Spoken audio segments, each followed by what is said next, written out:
Hello. Finally recording a bit on time. Hey, the tree actually grew. Let's go. That's 10,000 bells right there, growing into 30k. Anyway, hi. Oh wait, I got gifts. And my inventory. I need to clean up. Okay. What am I gonna do with this octopus? I'm gonna keep it. That octopus right there is a worthy treasure. I'd love to pick this up, but oh yeah, thank God you can't pick that up. I pressed the B button on accident again. Yeah, I've been doing this every time, just in case someone's new. But like, yeah, if you're new here, I play Animal Crossing every day and I talk about stuff. Basically, it's just sometimes there are new viewers, and I like to set the expectations there that I don't actually play the game all that much. Oh, it looks cool though. But I just mostly talk about random stuff and then sometimes comment on random things in ADHD type fashion while I talk. So if you enjoy that kind of content, then yeah, feel free to keep watching. Okay, awkward intro out of the way. Today I want to talk about Victoria 3 after I've cleaned up my inventory and find a proper place for this octopus. I'll put it here. I haven't even... sometimes I hate this game. Well, I can run with the trigger buttons on my controller, but I'm just used to running with B. But like, now I don't have the issue of accidentally picking stuff up. Should at least get used to doing that inside.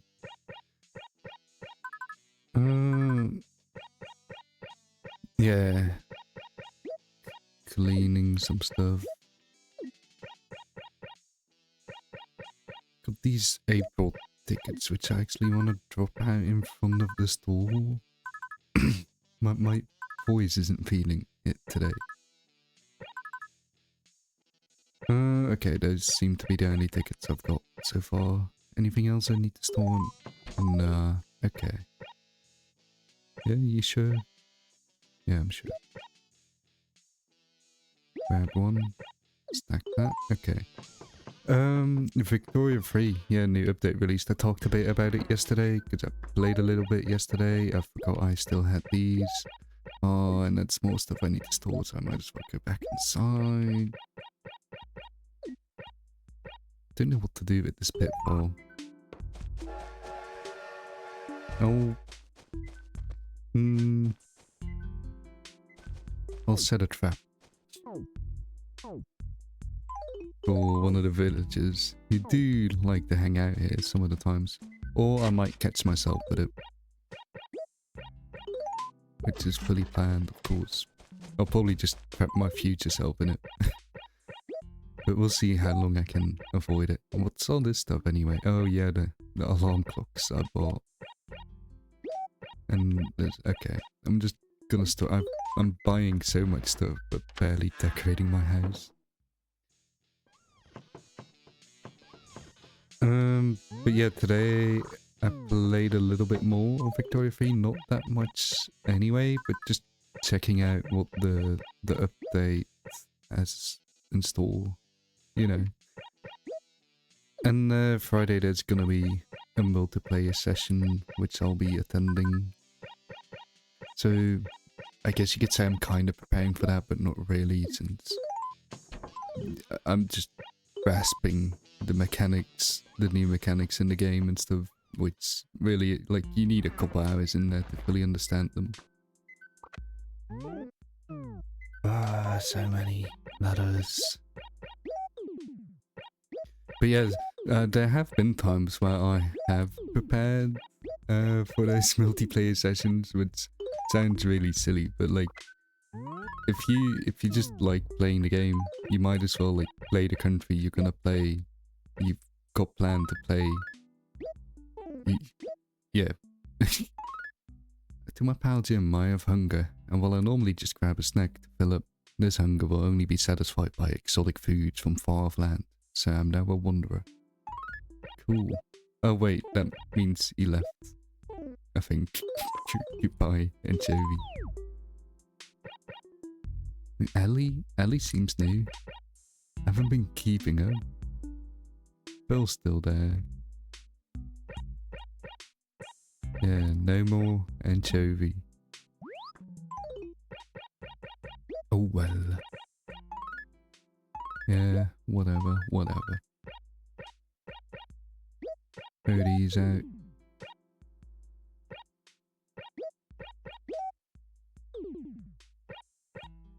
And yeah, I think I'm pretty much set. I'm not in a rush to get to the store, luckily, this time. Are these April tickets? Yeah, they are. Good.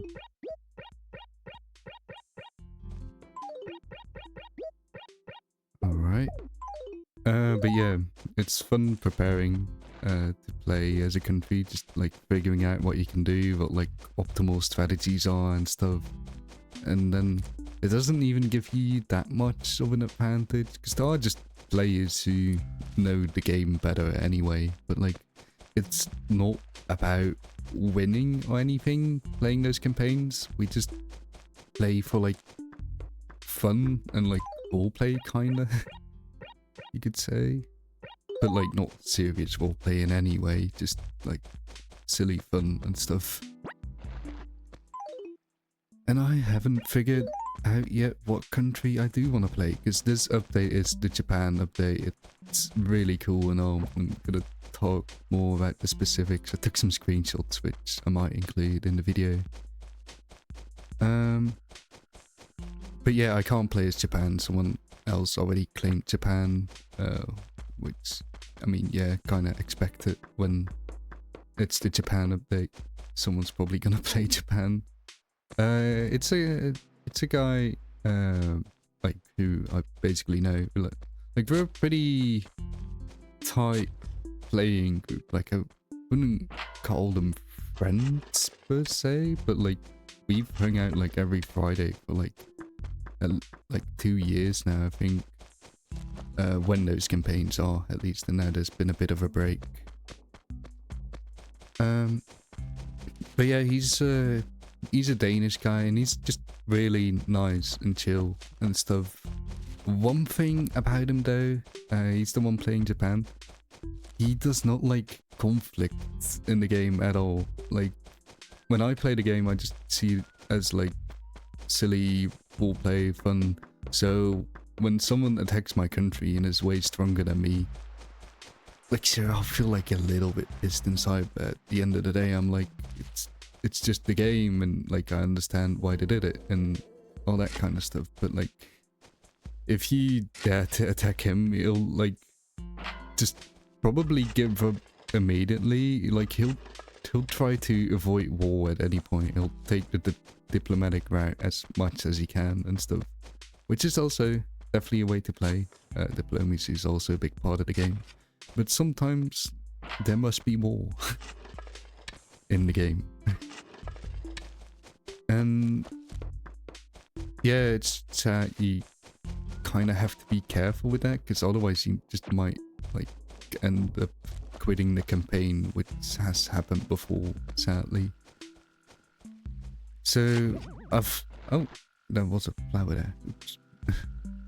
So I've thought about playing the Netherlands, not because I'm Dutch myself, but back in those days where the game takes place, they colonized Indonesia. So Indonesia is like also heavily involved when you play the Netherlands in the game, and that's like close to Japan, and there's like conflicting interest there. And I was like, oh yeah, that might be cool, because then I can actually interact with the Japan player and stuff while they figure out all the new content and stuff. But like, there's obviously gonna be like conflict of territory too, and I could probably just work out I might end up playing Netherlands anyway and just coming to a deal, like just establishing the borders beforehand. But that's so boring in my opinion. Like, I like seeing the dynamics of it, like just how alliances form, how this and that goes, and not making like plans beforehand to just divide the world. Like that's boring as hell. Like then you're just all agreeing to partition the world in a certain way without fighting each other at all, and yeah. So yeah, I don't know. Netherlands has been the only country in my mind so far. Not sure about others.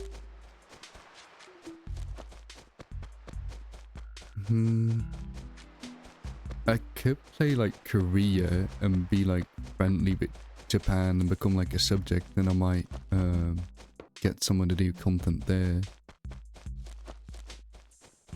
But I don't know, I'll see when the day happens. Oh yeah, oh, my inventory, I forgot. Need to clean that up. But yeah, the update itself is just really cool. The art, the main menu, which I'll hopefully be showing a picture of now, like has been updated to like show off the vibes, I guess, of the new update. And then the art is just really pretty, and they got this classic like Japanese music on it with like those old instruments and stuff. And yeah, the map itself also is just really cool. Like all the little decorations, there's so many like little things you can find in it and stuff. Like there's just little details and stuff. Like I love the artists who work at Paradox, which is the company that makes the game. And then like the biggest part like of the update, which isn't just like Japan, because they do like DLCs, but the DLCs are like basically like country focused. So for example, Japan, and you'll have like all the Japan content. But then the DLCs released simultaneously with an update, and the update is completely free, and that just adds in game mechanics and stuff, like the whole new navy mechanics. And now you can see, like, you could always see boats on the map, but there are more of them now, and they're more detailed, and there are just more boats. And they also look really pretty. And what else do I got? Gotta plant flowers, and I gotta analyze fossils. Then pretty much clean. And yeah, you can, I didn't notice at first, but you can just build full custom ships, which is really cool. It seems pretty complicated though, like a bunch of stats involved with like how strong the ships are, and I don't know like how to optimally build a navy, but like I'll figure it out. It's just fun and stuff. One funny thing that like happened through the campaigns through the years is that where I first started playing it just alone because I wanted to try it Victoria 3 multiplayer. I'm glad I found these guys because like it's really cool what it turned into. Just you've got like anyone's welcome, but like you got the same people returning over and over, and like eventually you just start to know each other and stuff, and you're basically just friends. But like shortly after I started playing, I invited a close friend of mine, and he doesn't even like strategy games like that. He likes some strategy games, but like not the ones where you look at a map and stuff. But for some reason he wanted to try it out, and then he joined in the campaign too. And he's been there ever since joining. And he always does this though. He can be such an ass sometimes. When playing games, he'll say like, "Oh, I don't even like this game. I don't even like this game." And like he'll do that with Victoria 3 too, but like he keeps coming back anyway, mostly just to talk to the people, to be honest. There's also been a bunch of times where he doesn't actually play the game, but he's still there just to talk and stuff. But that was like 3 schools ago. Like the Netherlands education system is a bit complicated, but like you got like the route, there are like different routes you can take. The route I took is like you start in middle school, well, you start in primary school, of course, you got those for 8 years, then you got middle school, either from 4 to 6 years. I did 4 years, and so like if you do 6 years, you basically go to like college after that. But if you do 4 years, it kind of feels like a mix between high school and college, I guess. So that's where I met that guy. But after I graduated from that, I attended another study, which is basically like college. And then I met another guy there who is also really into strategy games. And I quit that study after half a year, but like that guy always stuck around, and we don't even really talk that much anymore. But like he'll be there during the Victoria 3 sessions, not like lately though, but he stuck around for quite some time, which was cool. And then after I quit that study, I did another study, which is the one that I quit like 2 months ago. And I met another guy there who is also really into strategy games, and he he also seems to be sticking around. Well, he's at least joining this campaign. Not for the first 2 weeks though. He said he wasn't available. I don't know why. But yeah, he's still still a new beetle. Oh. Oh no, that's just a dung beetle, I think. It's moving really weirdly though. Should I analyze the flash? I need to plant these flowers. White pansy and red pansy. Okay, they're just pansies. Do I yeah, I remember which ones are pansies. See, I finally learned these are pansies. I'm just gonna plant them randomly, you can't be asked to. Okay.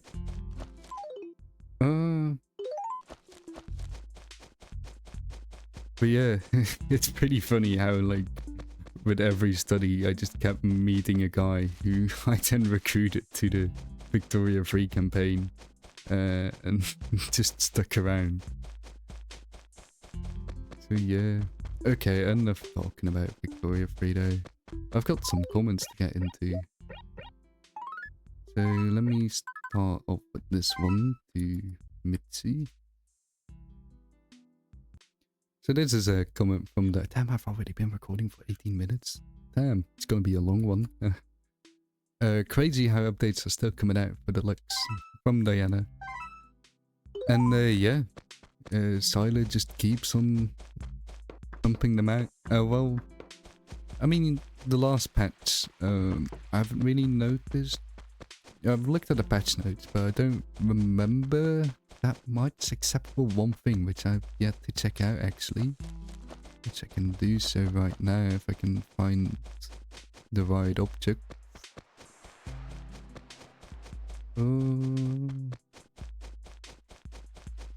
Of course I can't find a single tree stump or a rock now. I know there's one up here. And I wanted to go to the museum. I think that still looks weird. Might be thumbnail material. But yeah, look at that. You can rotate around. I don't know why it looks so weird though. I swear it didn't look like that before the patch. Oh, it looks slightly more normal. But it could use some polish, but it's cool that you can do it. But yeah, I've actually downloaded it looks much better from above. And actually, this one looks fine. I guess it just depends on the rock. But I've downloaded the decompilation of Animal Crossing. Which I explained, I think, last episode what a decompilation is. So if you care enough to like get that explained badly to you by me, then yeah, you can check that out. But yeah, I thought I was just gonna download it and try it out, just like see how it runs and stuff. But I think I just downloaded like basically like the developer build for it, because it had some building instructions, and I was like, oh, this is pretty complicated for just a regular person to do. Not for me though, no. It's just running a few commands, but like you have to open a terminal and stuff, and I don't know what it's like on Windows, because I run Linux like a nerd. And yeah, I can actually figure out how to run the game from there, but I could figure, like, it has all the files in it now and stuff, and I can like look inside the code, which is really cool. I haven't done it yet, but like, it's a start to something. So who knows? I might do it. Do what? I don't know. Probably change the text file in the game and see, and maybe change the texture then, and then see if I can do more stuff. Yeah, gotta sell these fossils now and check out what's in the store. But first, another comment, which I'll be sending to Candy. Which is another comment from Diana. This one was on yesterday's video, I'm pretty sure. Yeah. The other one was like the day before that. Which is when I installed the patch. But yeah, love the passion you have talking about the strategy game, which is Victoria 3. And yeah, Victoria 3 has just been a big part of my life, I guess, like in the recent years. Just like that weekly Friday session. Yeah, I don't know, when you do it every week, it just kind of becomes a part of it, and I just really love the game. And it's, because like Victoria 3 is like one game made by Paradox, and they make like a whole bunch of other games which are like similar but not the same. Like Europa Universalis, which you might have heard, that's like their most popular one, or Hearts of Iron, which has a reputation. And just other like strategy games set in a certain time set, with different mechanics, mostly like according to the time. Like Hearts of Iron 4 was more war focused, of course, so like it's all military and stuff, how to keep up with your military, like using tactics. Well, Victoria 3 is more politics and economy, and Europa Universalis is like a mix of everything. And they're all set in different time periods. But I've tried out some of the other... I haven't tried out Hearts of Iron, but I've tried out Europa Universalis. There's 4 and there's 5 now, which released like a couple months ago. And I was pretty hyped for 5 because I couldn't get into 4. Because 4 was just... When I like tried it out, it had like, I don't know, like at least 50 DLCs for it, which I couldn't all buy, but they do have like a subscription thing where like you basically own all the DLCs at the cost of a subscription.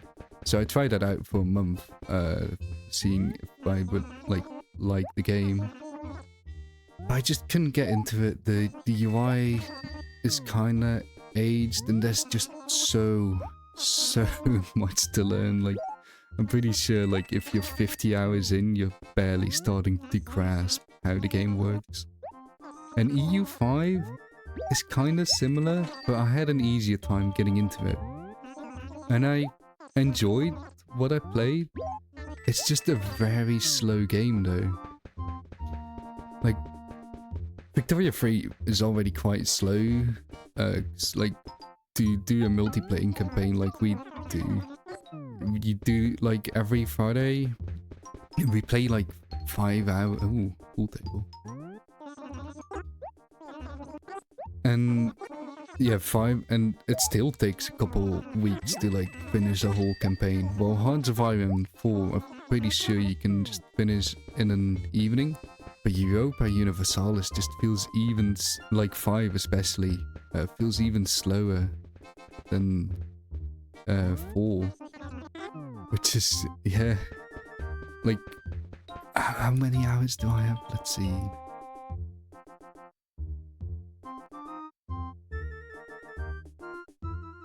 I've got 33 hours, and I'm pretty sure I've only played through like 1/4 of one campaign playing as the Netherlands.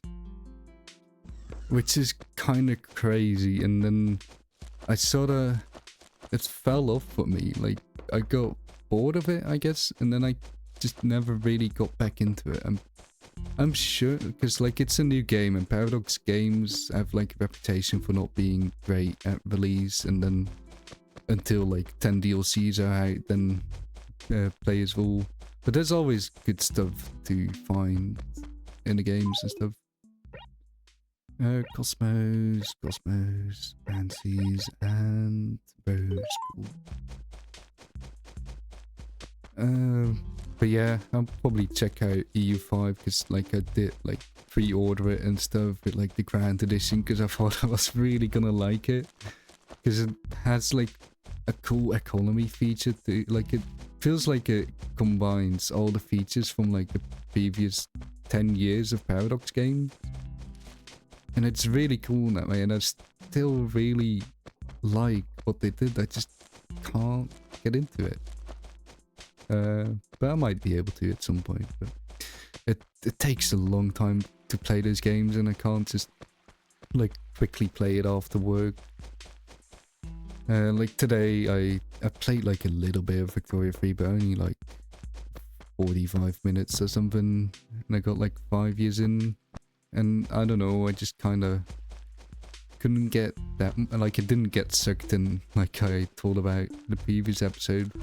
But I usually get sucked in like after an hour of playing, but like the feeling of like I don't have that much time, I still gotta record Animal Crossing and go to bed, just lingered on me while playing. And yeah. But like, if I've ever got a few days off, I'll get like my Victoria 3 hours, and maybe all EU5, maybe I try that out, because I still got the multiplayer sessions of Victoria 3, so I think I've got enough Victoria 3 by then. Okay, enough talking about Victoria 3. Next comment, please don't let me find a way... Oh, pretty rainbow. Please don't let me find a way to talk about Victoria 3 again. I don't know what the comment is gonna be, but we'll see. Coding/modding goes way over my head, but it's so fascinating what can be done with it. It would be cool to see in your videos, if it's something you end up doing. From Melectric or Missy, who also has a YouTube channel, which you should check out. But that would have been the perfect segue to my little talk I just had about like downloading this source code. But I can talk a little bit more about coding, I guess. Like, are these red roses? Because yeah, it is just really cool. I still feel like a beginner when it comes to coding, but obviously I do have some experience in it. And like running Linux and all that really helped me out too. And I just love being able to like understand my operating system and knowing I could edit it all and I know how it works. It's like those car guys knowing their car in and out, you know, but like I got that with my PC. I built it myself too, of course. Thank you. Yeah, coding itself, it feels like wizardry at some points. Just being able to tell the computer what to do and stuff. But yeah, I don't know. Modding, I haven't done that much modding though. I'm not that experienced in modding. I've always been interested in them. Modding in the way where I like created mods myself. I've like used mods a lot before, but I've never developed mods or anything like that. But yeah, that's just another world which does seem really interesting to get into, because be like, oh, I'm just gonna add a tree in Animal Crossing, for example. But then it's so cool seeing that tree. Like, coding gives you such a fulfilling feeling sometimes, which when you show it to someone else, it just looks silly. It's just something like, I don't know, a button on a screen that does something. But like, for you, it's like, I programmed that button. I went through a bunch of stuff to make this button actually do what it's supposed to do. And look how this button now just works, and then like in a whole flow of things. And yeah, that's just fulfilling. And you just kind of enjoy pressing the button at that point. And yeah. But like, there are probably tons of things out there that are like that, like designing stuff too. And being an architect must feel really good. Imagine you're an architect and you've like designed a whole building, and then you see that building getting built. It must be such a fulfilling feeling. Probably even more from what you get from programming a button, but yeah. Which, the button was just an example, of course, like, but yeah. Anyway, what time is it? Okay, 9:50, I still need to shower. So, yeah, got one more comment though. I like this paper, it's got red text on there too. Like if you type, see? Okay, but yeah, time to type the comment. Yeah. I thought you've heard was someone in my Discord called trolling. It was spelled trolling. I added an R in there because I assume it's trolling. Maybe just autocorrect is trolling you. Happens to me a lot. Me with a duck noise, XD. I love XD. I don't use it myself anymore. I used to use XD. Oh, poor flower.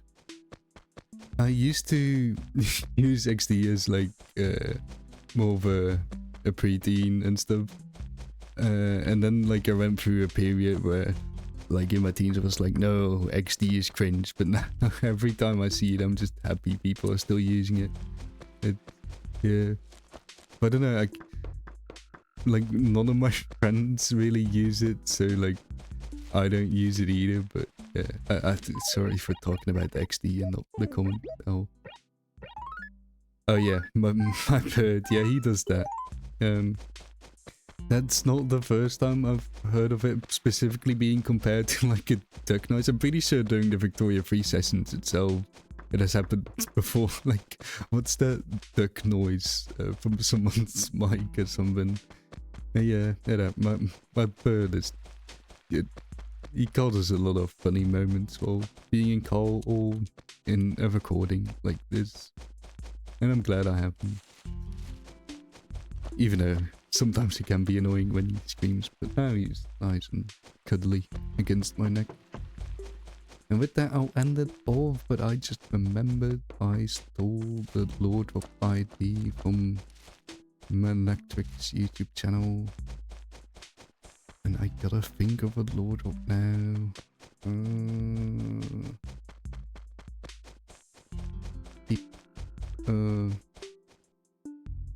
I thought of one like earlier today, but I completely forgot it.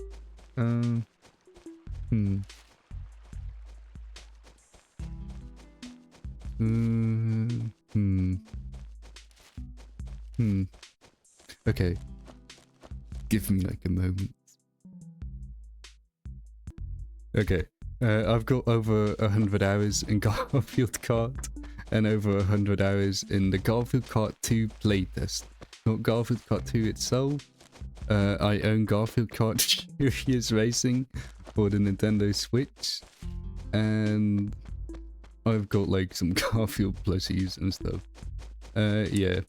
You might say I got a tiny Garfield obsession specifically, but there we go. Nice way to end the episode. Alright, thank you so much for watching this far. And yeah, see you again, maybe. Goodbye.